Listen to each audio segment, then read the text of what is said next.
Hello, this is Alex from QIAGEN Digital Insight Support.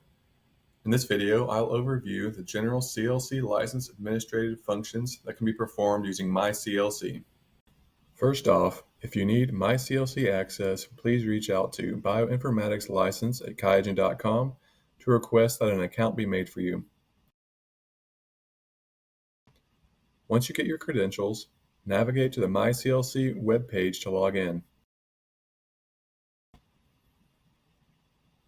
Upon logging in, the general procedure for installing static licenses is conveniently listed on the home screen.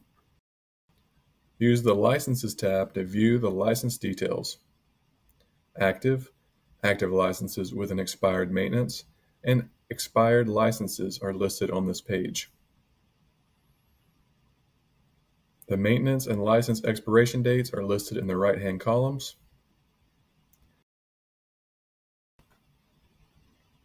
You can click on the plus sign to view your license order IDs and the host IDs to which they are bound. If you need to download a license file for that machine, you can do so by clicking Download a License File. The Downloads tab has past and present versions of CLC software installers.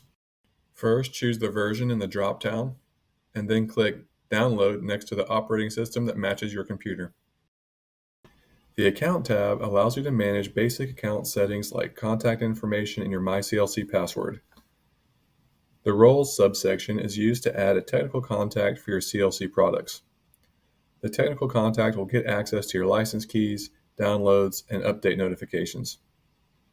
If you are the technical contact for another license group, you can change your role by clicking on the role name next to your username at the top of the window. Here I am logged into my own account as a customer. After clicking on this button, I have the option to change technical contact for another license group.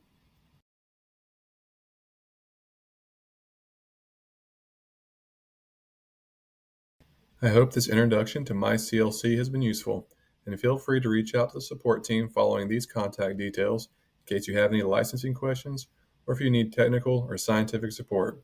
Thanks for watching. QIAGEN. Sample to insight.